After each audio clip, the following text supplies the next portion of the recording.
Konnichiwa minasang, apa kabar kalian semuanya? Semoga kalian dalam keadaan sehat selalu, dimanapun kalian berada ya tentunya. Dan di video kali ini kita akan membahas tentang barang-barang apa saja yang perlu dibawa saat kalian akan berangkat ke Jepang. Bagi teman yang sudah lulus dari LPK ini ya, yang mau berangkat ke Jepang.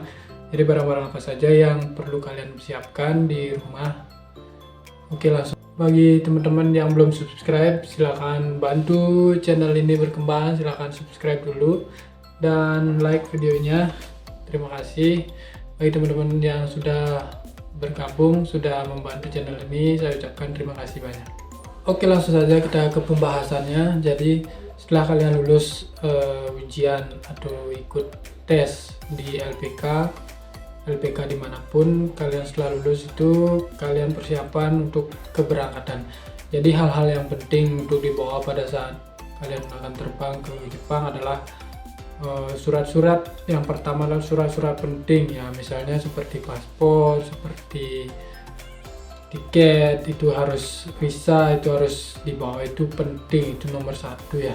Dan hal berikutnya adalah seperti pakaian yang perlu adalah pada saat musim dingin, pokoknya kalian berangkat ke Jepang, kalian harus membawa pakaian musim dingin, yaitu jaket yang tebal, baju yang ada bulu-bulunya, celana mungkin yang ada bulu-bulunya, itu penting itu pada saat musim dingin. Dan kalau musim panas, itu kalian bawa yang tipis-tipis dulu. Nanti sisanya kalian bisa beli di Jepang, di Second Street kah, atau di Wonderland juga, di Komeri juga ada. Kemudian selanjutnya adalah makanan atau bahan makanan. Jadi sebelum kalian bekerja di Jepang itu kalian masuk ke Senta dulu biasanya ya, 1 bulan, itu 1 bulan kurang lebih. Biasanya di sana akan dapat bahan makanan yang secukupnya saja, dan itu rasanya nggak ada yang pedas gitu ya teman-teman. Kalian bisa bawa cabai kering dari rumah, bawa sambal yang udah jadi, bahan-bahan bumbu masakan yang sudah jadi, dan ada juga sambal yang sasetan, kalian bisa juga bawa itu, misalnya sambal terasi. Juga umpamanya kalian suka ngemil ya, kalian bisa bawa keripik-keripikan ya.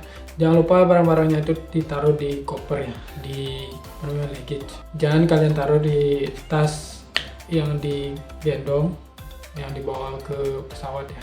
Cukup barangnya itu ditaruh di dalam kabin. Kemudian yang selanjutnya adalah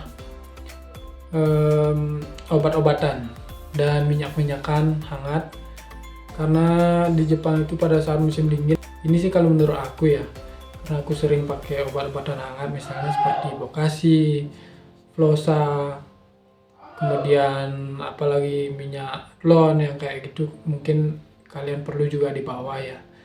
Itu nggak apa-apa sih kalian bawa ke Jepang. Dan untuk alat mandi juga, biar kalian nggak beli, kalian bisa bawa juga.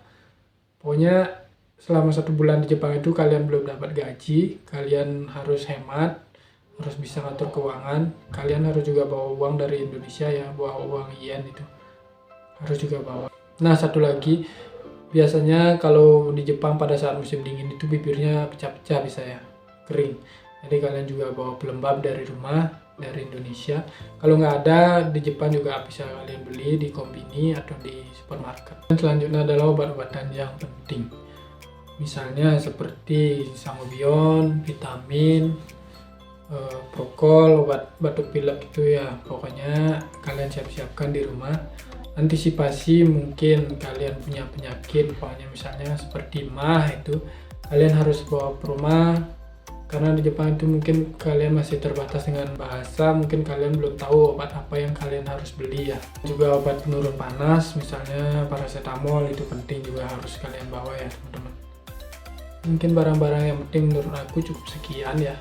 Dan mungkin ada tambahan dari teman-teman sekalian, kalian bisa bawa ya, asalkan jangan sampai melebihi dari batas barang yang ditentukan beratnya itu. Jadi di dalam tiket itu ada kok ketentuan berat barang kalian itu seberapa. Kalian harus mematuhi peraturan tersebut biar nggak bayar nantinya. Oh ya, kalian kan belajar di LPK dapat buku. Jadi bukunya itu perlu juga dibawa ya teman-teman. Penting, soalnya kalian sampai di Jepang itu kalian juga belajar. Nanti pas sampai di sentra kalian belajar selama 1 bulan kurang lebih. Nanti setelah ujian baru kalian ke perusahaan masing-masing. Biasanya dikumpulin dulu jadi satu sama teman-teman yang lain, baru ikuti pelajaran budaya orang Jepang dan kebiasaan-kebiasaan orang Jepang, aturan-aturan juga. Setelah itu ada tes, ujian juga. Habis itu kalian baru diantar ke perusahaan masing-masing. Setelah itu baru kalian bekerja.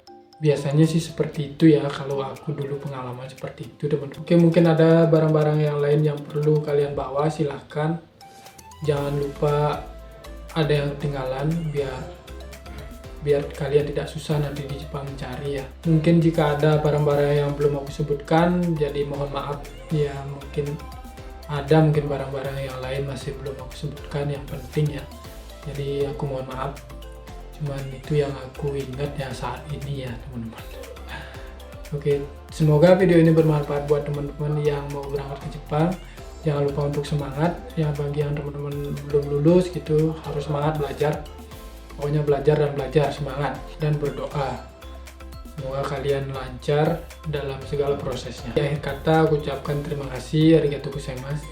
Terima kasih sudah teman-teman nonton video ini. Dan juga video-video sebelumnya ya, bagi yang teman-teman ingin tahu sesuatu mungkin ya. Terima kasih. Arigatou gozaimasu. Semoga video ini juga bermanfaat buat teman-teman semua ya.